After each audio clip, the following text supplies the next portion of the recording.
Well, welcome back in MUS 260 here. We are going to be going on week 4 of integrating music into our core curriculum subjects. And today we're going to be moving on to how we can incorporate music into both science and into math. So let's get started. Okay, so let's talk about the expectations that we have for week 4. We've been doing this now again for 4 weeks, so a lot of this you should kind of be into a groove by now, but there are some changes each week for little things that we do differently.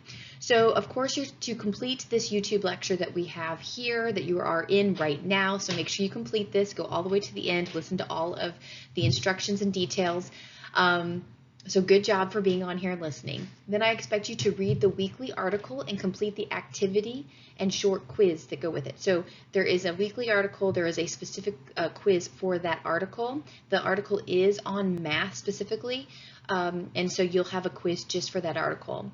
Then we are going to, our activity this week is we're going to create a science or math rondo. And if you're not familiar with what a rondo is, you should be, because we talked about it when we were doing lectures at the very beginning of the year on form. So pull out your notes and check that out. Of course, I'll give you some more information a little bit later. There's also going to be, in this science video that you're going to watch, they're going to be doing a rondo in that as well, and so that will give you some more information there. Then I want you to watch 2 videos this week. There's actually another video as well, but 2 specific videos are going to have a quiz on them. There is a math video about this awesome math teacher. Now, the one thing you do want to take note, he is actually a middle school math teacher, but I feel like the concepts and the ideas that he's using in teaching can easily be applied at a younger age. So take that into consideration when you are looking at this video, that it is made for a little bit older, but that you can adapt some of his strategies to use within your classroom. Also, there is a science video that you do need to watch. Now, I will tell you, you do have to sign up in order to be able to access this video. I apologize that you have to do that, but it is what it is. We have to deal with the situation that we are in. And then you want to complete that quiz. All right, so the next thing you need to do is practice your recorder. Like always, I will give you 4 new lines to work on this week. Now remember, next week you will have a quiz on one of these 4 lines, so you need to make sure that you're practicing. That gives you 2 entire weeks to work on these lines, and so you're ready to go by next Friday. So make sure you take that seriously and work on them. And then, of course, our recorder quizzes are due every Friday at midnight. What you want to do is record yourself and upload it. Again, we've been doing this for 4 weeks now. It should be old hat on what is expected there. But if you have any questions, let me know. All right, so let's talk about integrating science into music. So this is a video I want you to watch. What you'll do is you'll get on and you'll have to sign up, but then watch this video. Now, this is a class from England or Britain. So you'll notice there is an accent there, but the teacher does a really great job of showing how she is taking science and putting it into her music classroom. So this is a music teacher taking a core subject and putting it into her classroom, which you easily can do the exact same type of thing where you are a core subject teacher and you are going to take music and pull it into your classroom. So take that into consideration here. So what the students are doing is they're creating a rondo using concepts that they learned in science. And so we are going to do a little bit of that ourselves here a little bit later, and I'll explain more about it. So make sure you watch this video. While you're watching it, consider these couple of questions.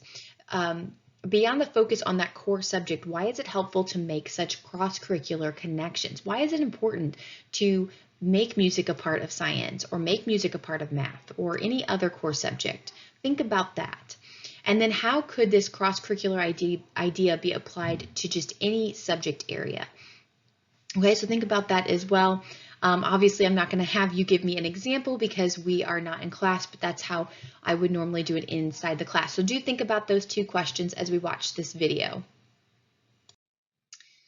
All right, so the next video we have here is a math video that I told you about with this really, really awesome teacher and how he incorporates music into the classroom. So I want to make sure that you watch this video in its entirety.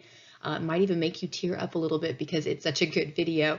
And again, take into consideration he is a middle school teacher, but you can still apply this to your elementary classroom setting. So there's another video that I have a link on both Canvas and in the description box below if you're watching this video from YouTube. And it is on some teachers doing the doubles rap that you use in first grade. Now, I used to have a video of my son doing it when he was in first grade with his class, but that video was unfortunately set to private here the last couple of months, so we are not able to watch that. But this is something that a lot of first, second grade teachers will use to help teach the doubles to their students. And so this is kind of taking the concept of the video you watched and applying it to a younger age level, letting them learn music that has to do with math and then having them perform it. It's a way that they're going to remember it better, they're going to understand the concept better, and so take a second to kind of watch this. It's pretty cute.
All right, so the next activity that we will do is we will look at article number 4. This is Integrating Music and Mathematics in the Elementary Classroom by Johnson and Edelson. So there are 5 different categories that they're looking at and how to incorporate music into it. So patterns, ordering, sorting, classifying, and combination, ratios, and fractions.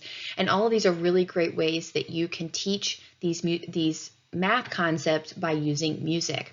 And so this is actually one of the articles that a lot of people ask me for after we do it in the classroom or we use it in the classroom, because I usually have printed off copies that everybody reads and then I collect them. So you are looking at the digital copy. Now, something about this particular article, the one online actually did go down, but I did a PDF of it. So you have each page there.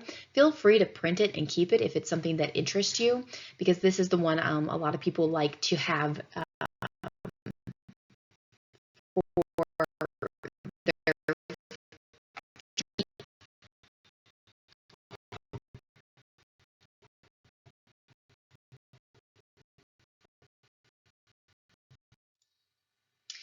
All right, so the next thing we're going to be looking at is our activities. So we are going to be looking at creating a rondo in either math or science. So again, if you are not familiar with what a rondo is, or you don't remember, and watching that video about science did not trigger you on what a rondo is, then go ahead and pull out your notes from the beginning of the school year and look up form, and rondo is under there, so it can kind of give you a refresher. So the first thing you're going to do is you get to pick a subject, whether you would prefer to write a rondo on math or maybe prefer to write a rondo on science. And then I want you to pick a specific topic within that. So maybe if it's math, it's adding or subtracting. It could be multiplication or division, fractions, some sort of mathematical thing that you would like to write your rondo about. If you're picking science, you really can pick anything: water cycle, space, dinosaurs. And like I said, the choices are really limitless because you can just pick anything as long as it's elementary age appropriate for our students. The second thing you'll do is you're going to create a rondo. You are going to have 3 letters. So A is going to be the part that continually comes back. It's going to start out and end us and also be in the middle. It's the bread part of the sandwich, if you paid attention to the science video when she's talking about that. And then B and C are going to be your fillings, like she said. So that's going to be the other part. You're going to create a 2-measure rhythm chant that's in 4/4, so 4 beats per measure, and it's going to repeat. If you're confused, go ahead and watch the example videos I have for you on Canvas, and that will help you figure out how this goes. I did a couple of them. I created one on science myself, and then there's also one that my family and I did over our quarantine situation here. We did it for fun, but also to help you guys out with giving you some examples. Now that particular one, I do have more than B and C. We have, I think, D and E as well. So all you are required to have is A, B, and C parts. Do keep in mind that you don't want to make the rhythms too complicated unless you are just naturally musically inclined and it's not an issue for you. So the easiest thing to do is to keep them to either half, quarter, or eighth notes, and make sure that you're counting the rhythm that you are saying, okay? If you have questions, feel free to call me. You can email or text me your questions. The problem is I may not know how you're saying it exactly, so I wouldn't necessarily know how to tell you the rhythm. So if you want to call me, that is completely fine. I do have an example, as you can see here. So I'll give you an example. The part A is space, space, outer space, starting with the sun. We repeat it: space, space, outer space, starting with the sun. So you can hear the rhythm in my voice. So do watch the example video that I have for you, and it actually has the rhythm written out. Let's look at the next set of directions here. Okay, so step 3 is you're going to create a video with you chanting your rondo. So you can either digitally put up the rhythm or you can write it up on paper as you chant it. I don't really expect any of you to have the ability to put it up digitally. Some of you may. I had to use a music writing program and then cut and paste and all that good stuff to put it up on my quarantine rondo. The other one I did, the space rondo that I gave you as an example, I just went ahead and wrote it out like I figured most of you would do, so you could see that. And then as you are chanting, hold it up so we can see it and follow along with you. Finally, after you have uploaded your video to YouTube or wherever you're going to upload it to, you're going to share your link on a discussion post. You'll include whatever subject you picked and whatever topic you picked. And so that is going to be due on Thursday. Make sure you upload it on that date. And then on Friday, get on at some part in the day and watch at least 5 other projects from the class. And I want you to leave a comment so that I know you have watched them.